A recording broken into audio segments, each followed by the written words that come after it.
Hi guys, मेरे पास है दोनों तरह के professional skates, professional inline and professional quartz.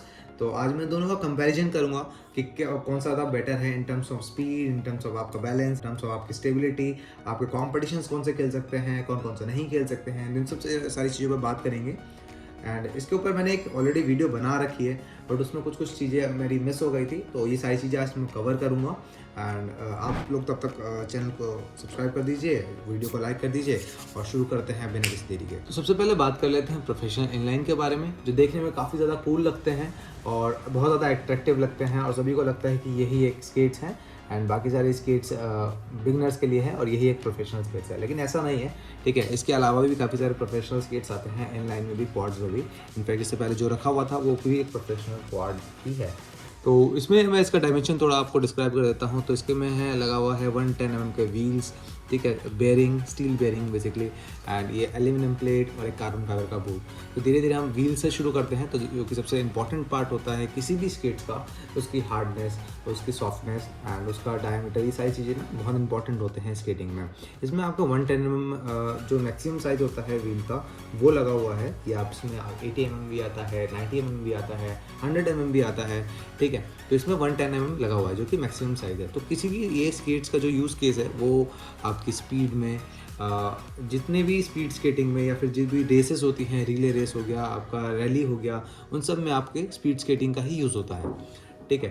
And ऐसा नहीं है कि हम सिर्फ स्पीड स्केटिंग हम प्रोफेशनल लाइन में ही कर सकते हैं, आपके पास ऑप्शंस बहुत है, हम इसके बारे में आगे बात करेंगे।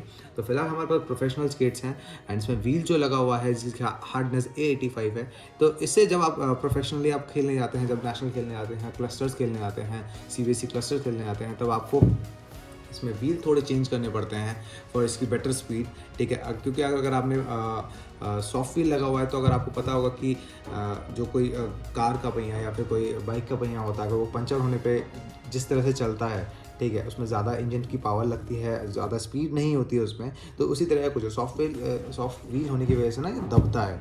दैट्स वाई ये ना ज़्यादा पावर लगाएंगे आप। अब जैसे इसमें मेरा वेट पड़ेगा तो ये दबेगा और ज़्यादा। तो इसमें अगर आप इसमें ज़्यादा पावर लगाएंगे तो ये बहुत ज़्यादा स्पीड नहीं पकड़ेगा। इनफैक्ट अगर आप इसकी बेयरिंग भी चेंज कर देंगे ना तभी बहुत ज़्यादा फर्क नहीं पड़ेगा। तो दैट्स वाई इसमें व्हील्स को चेंज करते रहना पड़ता है। फिर आती है बेयरिंग। बेयरिंग की आपकी सिर्फ एक ही क्वालिटी है, आपकी सिरेमिक बेयरिंग होनी चाहिए। सिरेमिक ब्लैक सबसे बेस्ट बेयरिंग होती है स्केट्स में, चाहे आप प्रोफेशनल इनलाइन में लीजिए या प्रोफेशनल क्वाड्स में लीजिए। तो देन इसमें ना काफ़ी सारा ये भी डाउट रहता है कि इसमें 3 व्हील्स होते हैं या 4 व्हील्स होते हैं, कौन सा ज़्यादा बेटर होता है। तो मैंने 5 व्हील्स भी देखा है, कई सारे लोग इस बारे में बात करते हैं। तो मैं आपको क्लियरली बता देता हूँ कि आपके प्रोफेशनल इनलाइन स्केट्स में आपके 4 व्हील्स ही होते हैं, नो डाउट, ठीक है। लेकिन 4 व्हील्स ना जो होता है ना वो बड़े बच्चों के लिए होता है, या फिर मैं कहूँ आपके जिनके एज 16 से ऊपर है या फिर 18 है, उनसे ऊपर जो जिनका वेट ज़्यादा होता है उनको यूज़ किया जाता है, ताकि उनका वेट जो बैलेंस है वो ना डिस्ट्रीब्यूट हो सके चारों व्हील्स पे। अगर इसमें 3 व्हील लगा रहेगा ना तो वो मतलब अच्छे से वेट डिस्ट्रीब्यूट नहीं हो पाएगा। तो बेसिकली जो 3 व्हील वाले जो स्केट्स होते हैं ना वो बच्चे यूज़ करते हैं, ठीक है, बड़े यूज़ नहीं करते हैं।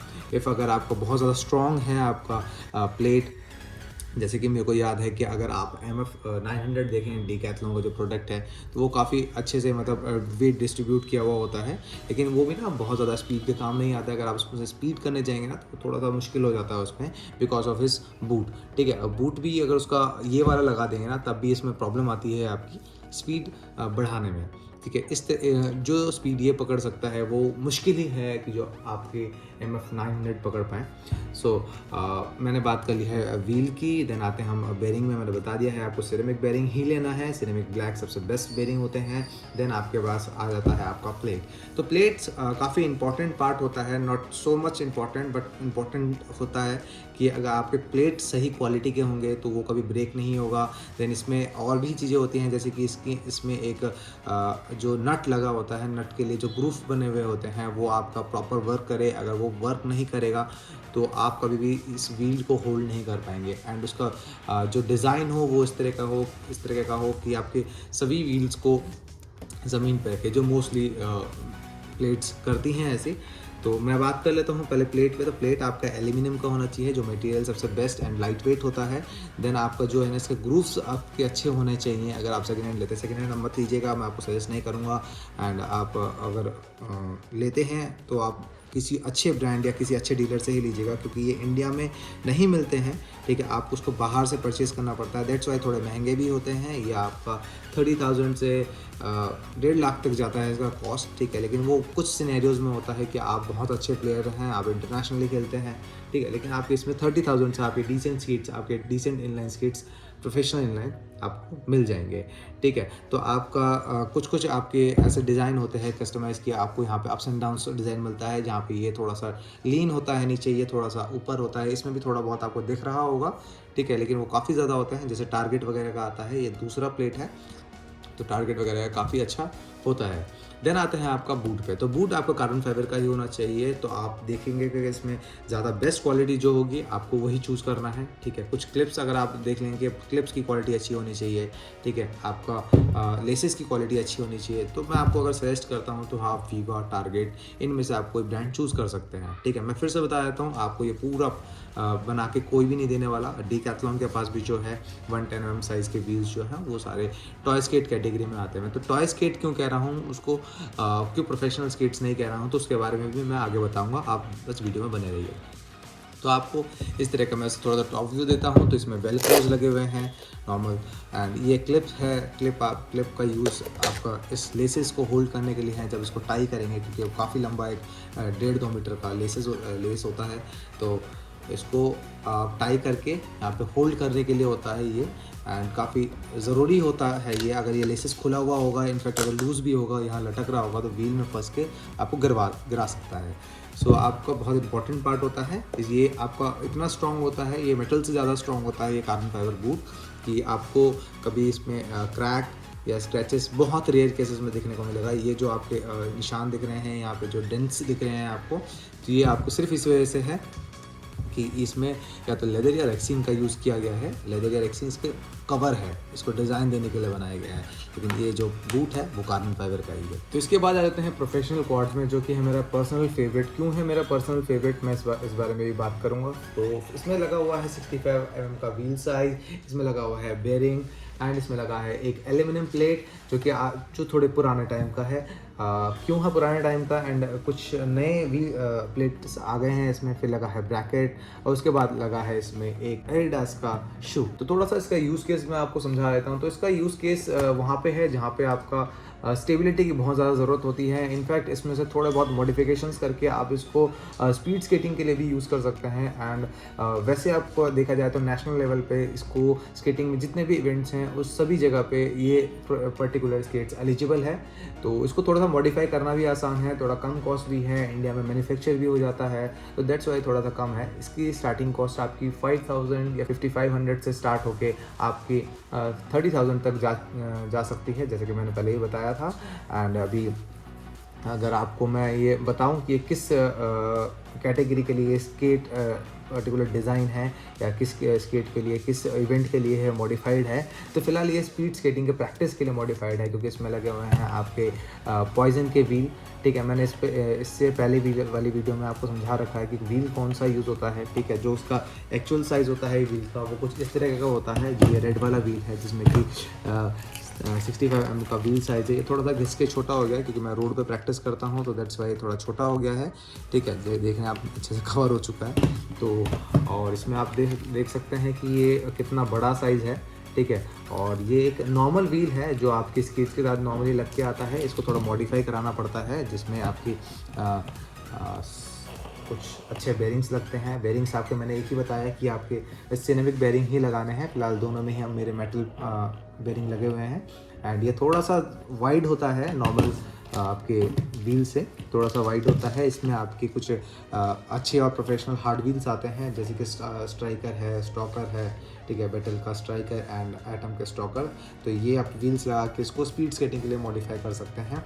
मैंने जो कि बताया था अभी कि इसके प्लेट के बारे में, कि प्लेट थोड़ा सा इसका अभी चेंज हुआ है, तो कुछ नहीं, बस थोड़ा सा ये समझिए कि इसका कि कुछ पार्ट्स इसके कट हो गए हैं, जैसे कि ये पार्ट यूज़लेस है फ़िलहाल, ठीक है, इसी को थोड़ा स्ट्रॉन्ग बना दिया गया है। इसके कुछ कटआउट्स इसको निकाल दिए गए हैं, ऐसा लगता है वो देखने में कि थोड़ा यहाँ काट पीट के कर दिया गया है कि इस तरह का कुछ प्लेट है। एंड फ़िलहाल ये वाला प्लेट तो आपको दिख ही रहा है, ये 7 नंबर का प्लेट है। मैंने अपने शू से एक साइज़ बड़ा ये प्लेट लिया है, मुझे लगा कि मेरा पैर बढ़ेगा, तो कुछ सालों से मेरा पैर तो नहीं बढ़ रहा है, लेकिन ये प्लेट अभी मेरे बहुत ज़्यादा कंफर्टेबल है क्योंकि मैं काफ़ी सालों से इसे यूज़ कर रहा हूँ, ठीक है। और बूट इसका चेंज करते रह सकते हैं कि अगर आपका व्हील घिस गया तो इसको लॉक को खोल के आप दूसरा व्हील लगा सकते हैं इसमें, चाहे वो कोई भी व्हील हो, ठीक है। वो सभी में ही आप इंडिपेंडेंट है लगाने के लिए, ठीक है। आप अपने जो भी आपका इवेंट है उसके अकॉर्डिंग। तो प्रैक्टिस के लिए मैं ये व्हील यूज़ करता हूँ एंड स्पीड स्केटिंग के लिए मैं डिफरेंट व्हील यूज़ करता हूँ। इसी स्केट्स पे मैं अपना रोल बॉल, हॉकी एंड जो भी इवेंट्स होते हैं ना उसको परफॉर्म कर लेता हूँ नेशनल लेवल तक में भी,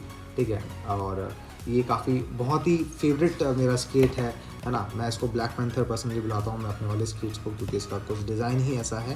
एंड एडिडास का बूट आपको काफ़ी कंफर्टेबल बूट होता है, ठीक है। आप इसमें लेदर शूज़ भी लगा सकते हैं, ठीक है। ये पर्टिकुलर स्केट्स जो मेरा बना था ये 28,000 का बना था जब ये बना था। एंड इसका अभी थोड़ा सा कॉस्टली हो गया होगा, लेकिन अभी भी मतलब ये अराउंड 31,000 का है, 30,000 का है, ठीक है। अगर आपको इन दोनों में से सब में से कुछ भी चाहिए होता है तो आप मेरे डिस्क्रिप्शन में या फिर जा सकते हैं या फिर मुझे कमेंट करके बता सकते हैं कि आपको चाहिए, तो मैं आपको कुछ लिंक्स प्रोवाइड कर दूंगा या कॉन्टैक्ट्स वगैरह आपको प्रोवाइड कर दूंगा जो बेटर डील्स हैं, डीलर्स हैं जो आपको इसमें गारंटी और वारंटी प्रोवाइड भी करेंगे। एंड देन अभी क्या है कि दोनों के बारे में बात कर लेते हैं कौन सा आपके लिए बेस्ट है। तो मैं आपको बहुत क्लियरली समझाऊंगा कि इफ़ अब आप सिर्फ बड़े हो चुके हैं एंड आप सिर्फ स्पीड स्केटिंग में जाना चाहते हैं, प्रेफर करते हैं, तो आप लीजिए प्रोफेशनल इनलाइन स्केट्स। फिर भी आप अपने कोच से डिस्कस कर लीजिए। अगर आप मेरी पर्सनल राय माने तो अगर आप सिर्फ स्पीड स्केटिंग करना चाहते हैं, आगे और कुछ नहीं करना, आपने सोच लिया है, डिसाइड कर लिया है, ठीक है, तो आप प्रोफेशनल इनलाइन स्केट्स ले सकते हैं। अगर आप एक मेच्योर हैं या फिर 18 प्लस हैं, 16 प्लस हैं, अगर आप 14 प्लस भी हैं और आपने स्केटिंग अभी स्टार्ट की है, बच्चे नहीं हैं आप, ठीक है, तो आप क्वाड्स ले सकते हैं। आपको ऑब्वियसली स्टार्ट तो अपने बिगनर स्केट्स या फिर एडजस्टेबल स्केट से ही करना पड़ेगा, क्योंकि आप इस एज में सिर्फ स्पीड स्केटिंग नहीं करेंगे एंड काफ़ी सारे स्केटिंग इवेंट्स को आप इन्जॉय करना चाहेंगे या फिर एक्सपीरियंस करना चाहेंगे, तो उसके लिए सबसे बेस्ट होता है कि क्वाड स्केट्स, आप कोई भी नॉर्मल क्वाड्स स्केट्स ले लीजिए। मैं आपको रिकमेंड करूँगा कि आप ऑनलाइन ना जाएं या फिर जो कुछ ब्रांड्स हैं, ठीक है, उनके पास ना जाए, क्योंकि वो क्वालिटी प्रोवाइड नहीं करते, ठीक है। क्योंकि आपको मैंने बताया था कि आप इन दोनों में से कोई भी स्केट्स आप डायरेक्ट परचेज़ करके नहीं मिल सकता, आपको इसे असेंबल कराना पड़ेगा कि आप कि यूज़ केस क्या है आपका, उस अकॉर्डिंग आपको असेंबल कराना पड़ेगा। तो आप उसी ही अकॉर्डिंग अपने स्केट्स लीजिए, तो आपका अराउंड 5,000 मैक्स टू मैक्स आपका 6,000 तक में आपका एक प्रोफेशनल स्केट्स आपका बिल्ड हो जाएगा, जो कि आपके सालों साल काम आएगा। उसको अगर आप इसको घिसते नहीं हैं, शू कई बार घिस जाता है क्योंकि आप गिरते हैं, गिरने के बाद स्पीड में गिरते हैं तो ये घिस जाता है इस तरीके से कि यहाँ से काफ़ी बार फट जाता है। तो उसको ध्यान में रखते हुए आपको बूट नॉर्मल लगाना है, कभी स्टड्स ना लगाएं या फिर फुटबॉल शूज़ ना लगाएं, ठीक है, तो जिससे आपको इसको चेंज करने में बहुत ज़्यादा आपके जेब में डेंट ना पड़े। ये सिर्फ शू ही आपका 4,500 रुपये का है, ठीक है। वो शू नॉर्मल आपका 1,000 या 800 रुपये में आपका शू आ जाता है, ठीक है। एंड अभी मैं अगर बात करूँ आपको जिस बार मैं बात कर रहा था कि आप अगर लेना चाहते हैं इस समय, तो आपको सबसे बेस्ट होता है कि आप एक क्वाड स्केट्स लें, उसमें सारे इवेंट्स आप एक्सप्लोर करें। इनफैक्ट आप आइस स्केटिंग भी कर सकते हैं और मतलब कई सारे इवेंट्स को आप एंजॉय कर सकते हैं। उसको करने के बाद ही आप डिसाइड करें कि आपको फिर दोबारा इनलाइन स्केट्स में जाना चाहिए कि नहीं चाहिए, ठीक है। तो मैं आपको इतनी जल्दी रिकमेंड नहीं करता कि आप प्रोफेशनल इनलाइन स्केट में जाए, क्योंकि वो थोड़ा महंगा भी है और आपकी सिर्फ एक ही यूज़ केस है उसका कि आप इसको स्पीड स्केटिंग के लिए ही यूज़ कर सकते हैं। स्पीड स्केटिंग इसमें भी यूज़ हो जाता है, लेकिन इसकी स्पीड आपकी अलग होती है, उसकी स्पीड अलग होती है, उसकी जो कॉम्पिटिशन्स होते हैं आपके उसी स्केट्स के साथ ही होते हैं, इसके जो कॉम्पिटिशन होते हैं वो इसी स्केट्स के साथ होते हैं, तो इसीलिए थोड़ा सा डिफरेंस तो रहता ही है, ठीक है। स्टेबिलिटी ज़्यादा रहती है इस पर, ठीक है। और मैं बात करूँ अगर कौन सा चलाना ज़्यादा आसान है, ठीक है, सिंपल लैंग्वेज में, तो मैं आपको बता देता हूँ कि इसको चलाना ज़्यादा आसान है, ठीक है। उसका भी एक रीज़न है, क्यों है, क्योंकि आप अगर आपको लगता है कि ऐसे खड़े नहीं रह पाता, गिर जाता है साइड में, तो इसको चलाना मुश्किल होगा और ये अपनी जगह पे खड़ा रहता है, तो इसको चलाना ज़्यादा आसान होगा नहीं। जब आप इस पर खड़े होते हैं ना, ठीक है, तो दोनों स्केट्स पहन के खड़े होते हैं, ठीक है, तो दोनों स्केट्स पहन के खड़े होते हैं, तो ये आपका एंकल मूव कर सकता है, लेकिन अगर आप एंकल को टाइट रख लेते हैं ना, तो ये आपका पीछे नहीं मुड़ेगा, क्योंकि आपके इसके हील के पीछे भी व्हील है एंड टोस के आगे भी व्हील है, तो ये आपके आगे पीछे मतलब आप गिरेंगे नहीं। जबकि आप इसमें देखेंगे ना, आपके पास क्वाड्स हैं, तो क्वाड्स में क्या होता है कि ना, आपके हील के अंदर व्हील होता है, हील के अंदर व्हील होता है, ठीक है, आप देख सकते हैं, और टोस के अंदर भी व्हील होता है। जब भी आप इस पर प्रेशर देंगे ना, तो ये आप बार बार आपका ऐसे गिरेगा, तो इसमें खड़े होना भी मुश्किल है, तो चलाना तो फिर बहुत दूर की बात है। तो अगर आप प्रोफेशनल इनलाइन वगैरह लेना चाहते हैं प्रोफेशनली, तो देखिए आप कोई से भी स्केट्स ले लें, तो दोनों ही चलाने में थोड़े मुश्किल ही हैं, ठीक है। लेकिन आपको ज़्यादा मुश्किल जो है आपको क्वाड्स है, आप उसको टर्न भी लेना भी मुश्किल हो जाता है कई बार, तो ठीक है, इन लाइन को आप थोड़ा सा बेंड करके लीन करेंगे तो आप इजीली टर्न ले सकते हैं।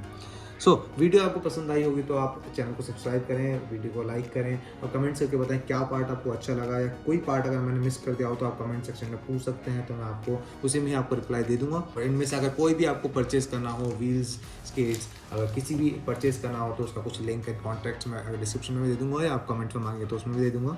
अगर आप मुझे इंस्टाग्राम में फॉलो करना चाहते हैं, तो आप नीचे मेरा लिंक दिया हुआ है, आप फॉलो कर सकते हैं। और कुछ भी ऐसा डाउट हो आप मुझे पर्सनली डीएम भी कर सकते हैं, तो मैं आपको वहाँ पर क्लियर कर दूँगा। Thank you for watching, bye.